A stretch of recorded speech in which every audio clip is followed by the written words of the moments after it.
नीलगिरी तहर, फंस गए। पहली बार हम लोग नाम सुने, फंस गए ना। अब उसी तरह आ जाएगा बाइसन, कंगारू। कंगारू जैसे कॉमन है, ऑस्ट्रेलिया है, जान रहा है, लेकिन बहुत सारा ऐसा है जो हमको पता ही नहीं चलेगा कि कौन सा है, कहाँ है, क्या है। तो उस अनुसार देखना होगा। अगर थोड़ा सा और ध्यान रखिए तो चीता, चीता कहाँ कहाँ से आया भारत में? हाँ, अफ्रीका में कहाँ? नामीबिया से आया और एक साउथ अफ्रीका, दो जगह से आया। साउथ अफ्रीका यहाँ आसपास है, नामीबिया यहाँ आसपास है। वहाँ का वन का क्षेत्र का देख लीजिए, सब उष्णकटिबंधीय वन है, सदाबहार वन।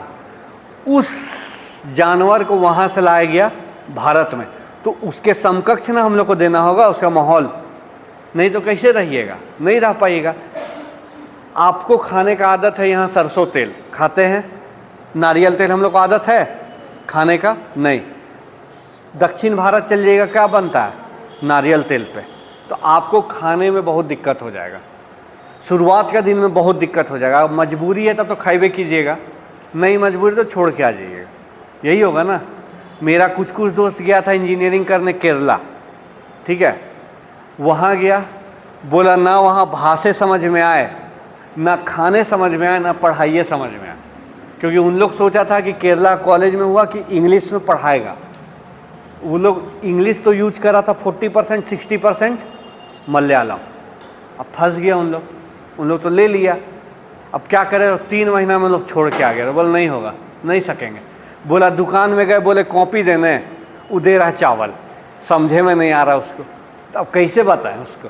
खाने का भी दिक्कत, क्योंकि नहीं खा पाएंगे ना बहुत चीज़, तो इसीलिए दिक्कत है। हाँ ठीक है, कुछ ट्रेंड है कि चलिए डोसा इडली खा सकते हैं, लेकिन अब यहाँ का टेस्ट मांगिएगा तो भारत में कहीं नहीं मिलेगा आपको, सब जगह का अलग अलग टेस्ट है, तो उस अनुसार आपको चलना पड़ेगा। तो वही चीज़ यहाँ भी है, जो हम लोग चीता को लाएं उसके अनुरूप उसको अनुकूल दशाएं देना होगा, नहीं तो फिर वो तुरंत नहीं रह पाएगा। इसीलिए 1-2 चीता देखिए मर गया था, लेकिन अब सस्टेन कर गया, बढ़ रहा ना, क्योंकि वो अब उसके अनुकूलित हो गया, वो उसको ऐसा वातावरण मिल गया।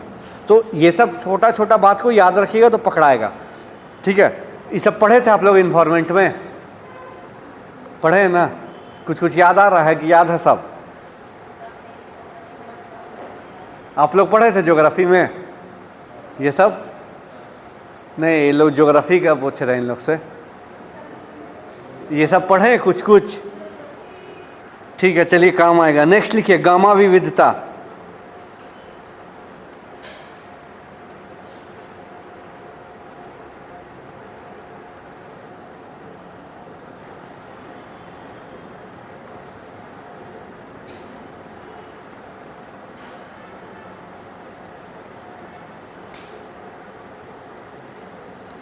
अनुमानित डिग्री, हाँ अनुमानित, अनुमान करना।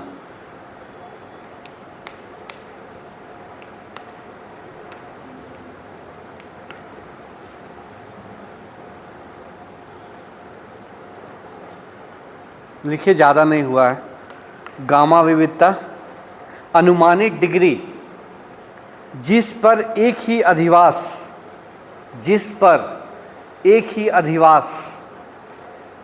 के साथ प्रजातियां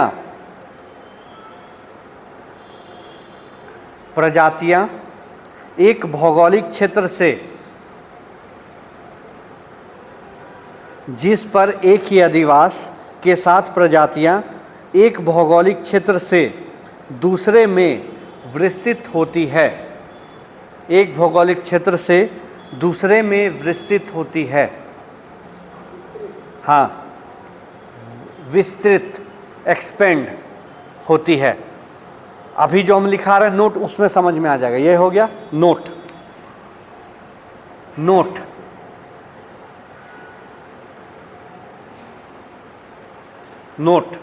अल्फा विविधता का अर्थ, अल्फा विविधता यानी अल्फा मापन, याद रखिएगा। अल्फा विविधता का अर्थ डैश प्रजाति समृद्धि। अल्फा विविधता का अर्थ प्रजाति समृद्धि, यानी प्रजाति की प्रचुरता, प्रजाति समृद्धि, ठीक। समृद्धि, संपन्न, समझ गए, समृद्ध होना, संपन्न होना। बीटा विविधता, अल्फा हो गया, बीटा विविधता लिखिए।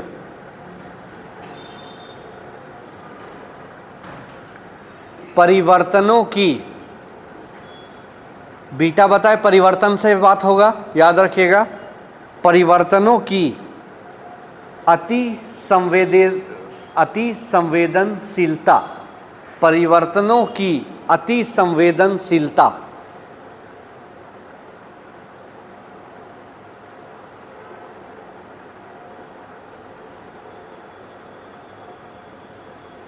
ठीक। गामा, अल्फा बीटा हो गया, गामा। गामा का अर्थ बड़े क्षेत्रों में गतिशीलता, बड़े क्षेत्रों में गतिशीलता। तो ये देखिए, ये क्या है, छोटा सा मतलब छोटा रूप में लिखवा दिए, मिलान करवाएगा, एकदम पकड़ लीजिएगा। परिवर्तन का जहाँ बात होगा वो बीटा, संख्या का जहाँ बात होगा अल्फा, और जहाँ गतिशीलता बड़े भौगोलिक क्षेत्र का बात हो जाएगा कि एक जगह से दूसरा जगह गया, वो हो जाएगा गामा। और अगर याद करना रहे तो एगो ट्रिक हम बता रहे हैं, एक ट्रिक बता रहे हैं, उसको ध्यान रखिएगा तो शायद ये कभी क्वेश्चन आए तो भूलिएगा नहीं। अल्फा, अल्फा किससे शुरू होगा, ए से। रीजनिंग में हम लोग A1 गिनती करते हैं ना, A1 B2 C3 D4 E5। A1 जहाँ गिनती होगा तो अल्फा याद रखिएगा, गिनती ए से स्टार्ट हो रहा 1 गिनती, ये याद रखिएगा। क्योंकि सब कुछ याद रखना संभव नहीं है, कुछ कुछ आपको ऐसा ही याद रखना होगा।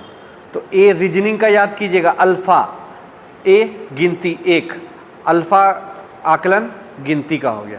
फिर बीटा गामा, एक पकड़ाएगा, ठीक है, कम से कम एक तो पकड़ा जाए, जहाँ तीनों नहीं पकड़ा रहे एक पकड़ाएगा, बाकी दो का निकालने की कोशिश होगा, तो कम से कम एक हो जाए, तो इस अनुसार कर सकते हैं, ठीक है। और बीटा, बीटा किससे शुरू होता है, बीटा हम लोग क्या पढ़े, परिवर्तन। तो बीटा को याद रखिएगा, बिहेवियर चेंज, बी से बिहेवियर चेंज, तो व्यवहार में परिवर्तन, व्यवहार में परिवर्तन यानी परिवर्तन का आकलन, याद रहेगा। देखिए ट्रिक और भी इजी हो सकता है, हम नहीं बोल रहे मेरा ही ट्रिक सबसे आसान है, नहीं, हम कभी दावा नहीं करेंगे, और भी हो सकता है, लेकिन हम आपको ये कोशिश किए कि शायद याद हो जाए, क्योंकि मेरा एक ही उद्देश्य है, आप पास कीजिए, और मेरा कोई उद्देश्य नहीं है। एक पास कराना, दूसरा आपको सिखा देना, कि कम से कम इतना सीख जाइए कि पब्लिक आपसे पूछे तो आप बता पाए, बस इतना हम चाहते हैं। ऐसा ना हो कि अभी डायरेक्टर से या डिप्टी डायरेक्टर आ जाए, पूछ दे कि पारिस्थितिकी तंत्र का मतलब बताइए, और आप लोग सब एक दूसरे को देखने लगे, ऐसा नहीं हो, कुछ तो बोल पाइएगा ना, बस हम वही चाह रहे हैं। फिजिक्स में भी हम वही चाहे कि अब आप गांव गए, अपना घर गए, सब IPL आजकल मोबाइल में देख रहा है, तो एक दूसरे पूछ गया, अरे बताओ तो बाबू, 116 dB का लिखा हुआ आता है, क्या आता है, हाँ डेसिबल, तो किस चीज़ को दिखा रहा है, साउंड, यानी साउंड का इंटेंसिटी, तीव्रता, शोर, कितना शोर हुआ, डेसिबल में दिखा, तो इतना तो बता पाइएगा ना कि वहाँ जितना शोर हो रहा उसको मापा गया कि इतना शोर हुआ, इतना लिमिट तक गया, हो पाएगा ना ये कि नहीं हो पाएगा। और 116 डेसिबल अगर यहाँ कर दे तो वो किस श्रेणी में चल जाएगा, पॉल्यूशन तो होगा ही, ये स्वास्थ्य के लिए खतरनाक होने लगेगा, ठीक है। WHO बांटा है, ऐसे 120 से प्लस ही है, लेकिन इसको भी मान सकते हैं, क्योंकि जितना भी हुआ सब में इतना ही चल रहा था। तो ये सब कुछ कुछ बात ध्यान रखिए। अब लिखिए जैव विविधता के, एक मिनट, हम लोग क्या क्या लिखे देखिए तो, शुरू से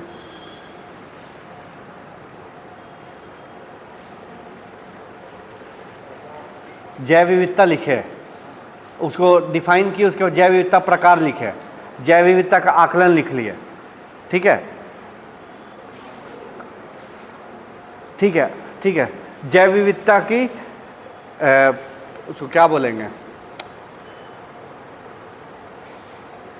उपयोगिता, जैव विविधता की उपयोगिता स्लैश मूल्य, वैल्यू ऑफ बायोडाइवर्सिटी। जैव विविधता की उपयोगिता स्लैश मूल्य,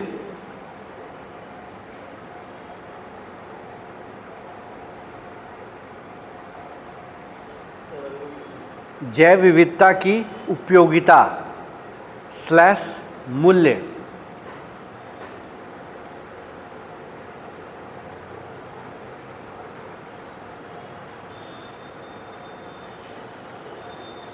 ठीक है। पहला सामाजिक मूल्य, सोशल वैल्यू।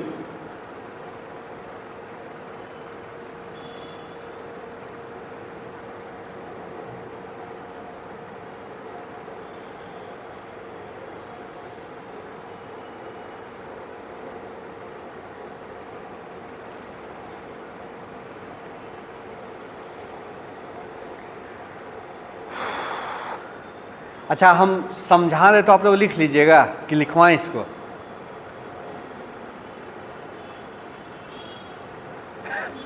बोलिए बोलिए, अब मदन जो बोलेंगे वही होगा। बोलिए बोलिए बोलिए, आप जो बोलिएगा पूरा क्लास का वही होगा। बोलिए, पूरा क्लास का दाद आप पे लग गया है। लिखवा दें? चलिए ठीक है, 4-4 5-5 लाइन लिख लीजिए, ज़्यादा नहीं लिखवाएंगे, फिर हम समझा देंगे ताकि आप डिटेल कर लीजिएगा। ठीक है, क्योंकि बताए हैं कि टाइम लिमिट हो रहा है। बगीचा लगाना, बगीचा लगाना, हाँ सामाजिक मूल्य में लिखिए बगीचा लगाना। पुष्प वाटिका का विकास करना, कॉमा दे के लिखते जाइए ना।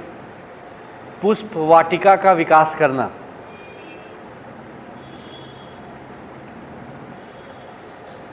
मछली पकड़ना,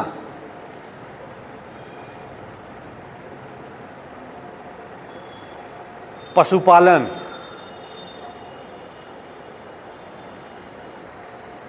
कृषि आदि क्रियाकलाप मनुष्य के लिए सामाजिक महत्व के हैं। आदि क्रियाकलाप मनुष्य के लिए सामाजिक महत्व के हैं।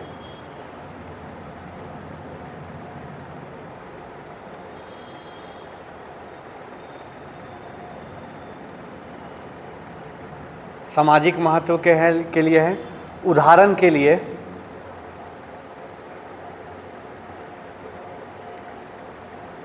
हाथियों का स्वामित्व, उदाहरण के लिए हाथियों का स्वामित्व।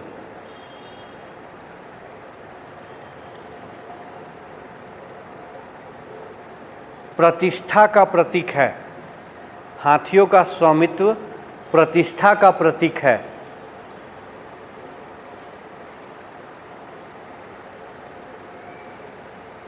जबकि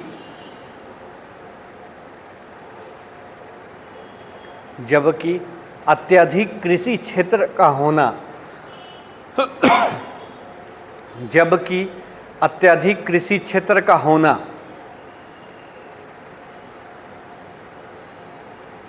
जबकि अत्यधिक कृषि क्षेत्र का होना किसी अन्य समाज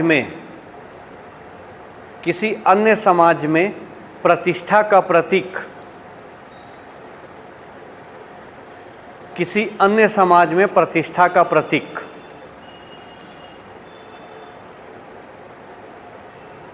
फुल स्टॉप। ये दोनों ही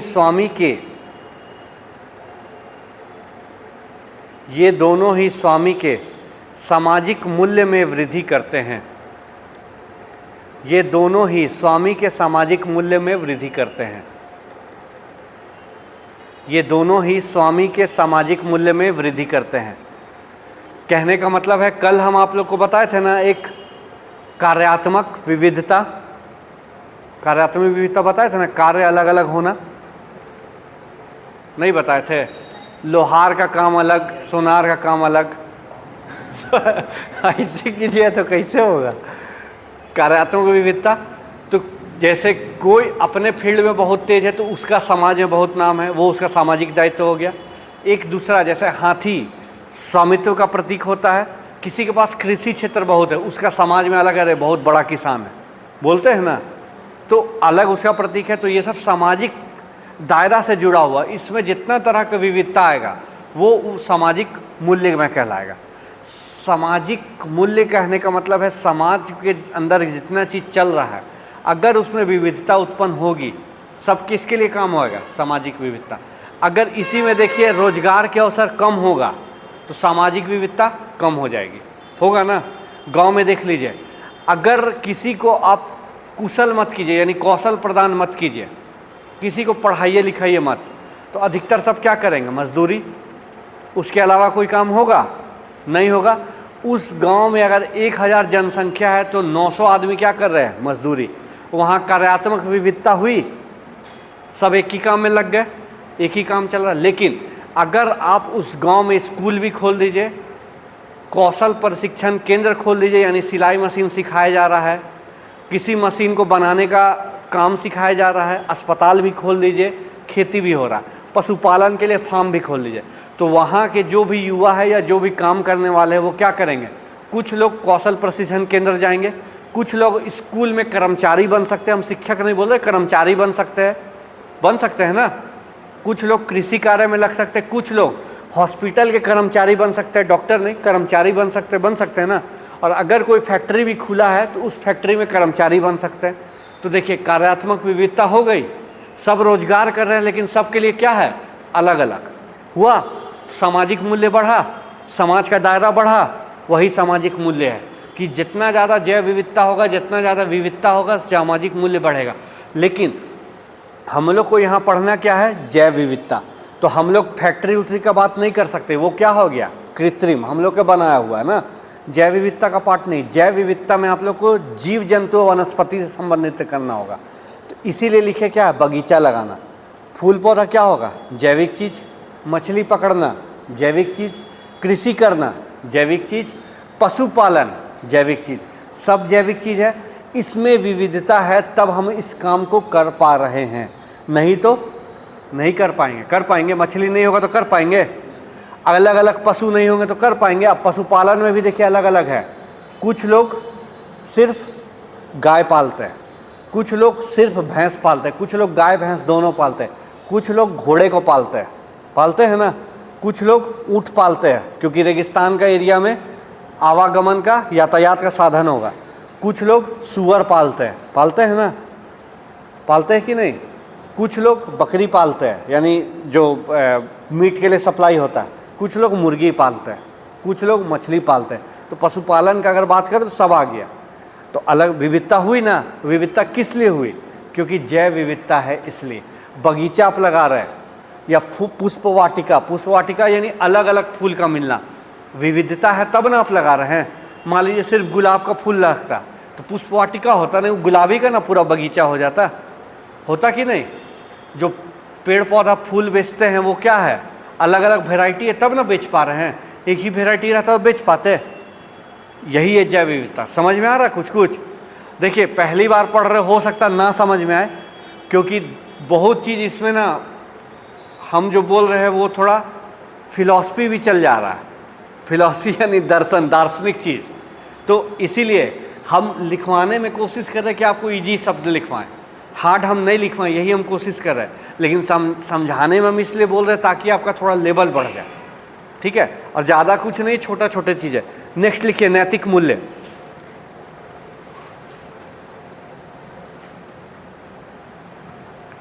नैतिक मूल्य, इथिकल वैल्यू। यूपीएससी दीजिएगा तो इथिक्स से को पेपर पढ़ना है और सब उसी में परेशान है कि एम्बुलेंस आ रहा है, अब पुलिस है, ट्रैफिक पुलिस, इधर से मुख्यमंत्री का काफिला आ गया, इधर से एम्बुलेंस आ रहा है, इधर से फायर ब्रिगेड का गाड़ी जा रहा है, इधर से आपका सीनियर गुजर रहा है। अब किसको दीजिएगा वैल्यू? हैं?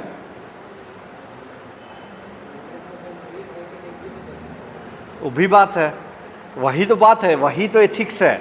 आपको अपना सोच के अनुसार नैतिक मूल्य को पकड़ना होगा, किस नैतिक मूल्य पे चले, किस नैतिक मूल्य पे हमको काम करना होगा, यही चीज़ है।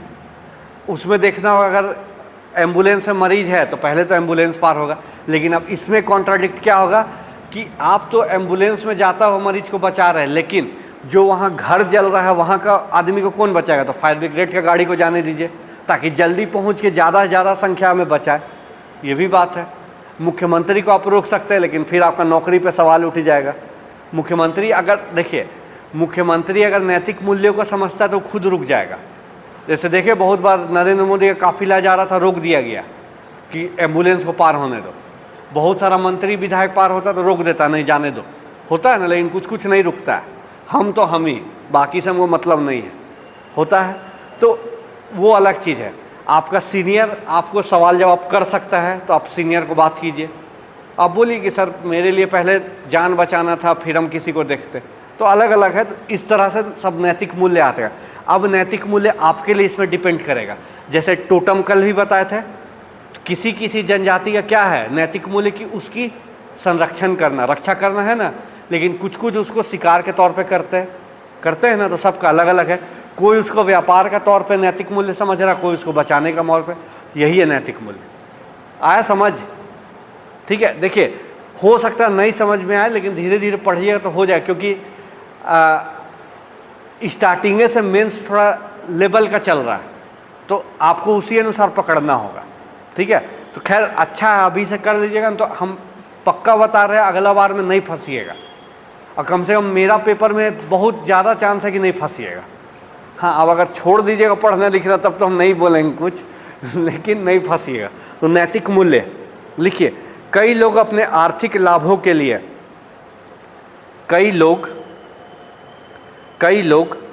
अपने आर्थिक लाभों के लिए, कई लोग अपने आर्थिक लाभों के लिए प्रजातियों का उपयोग करते हैं। कई लोग अपने आर्थिक लाभों के लिए प्रजातियों का उपयोग करते हैं, जबकि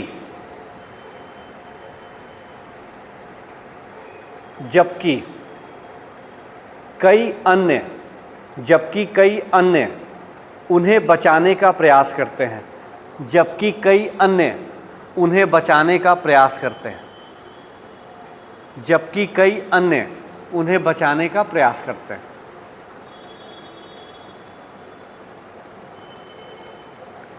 यह सब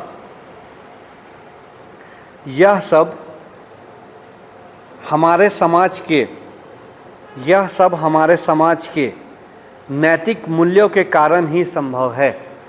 यह सब हमारे समाज के नैतिक मूल्यों के कारण ही संभव है।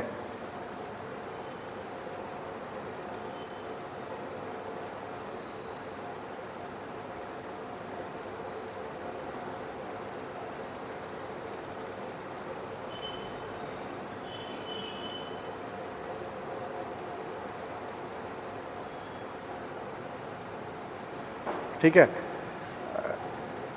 मनुष्य के बुद्धिमान जीव होने के कारण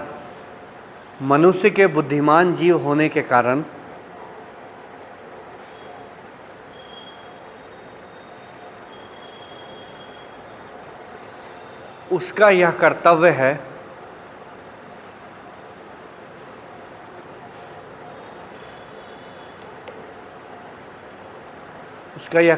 है कि प्रत्येक जीव या प्रत्येक सजीव कर दीजिए, प्रत्येक सजीव का जीवन इस पृथ्वी पर रहे।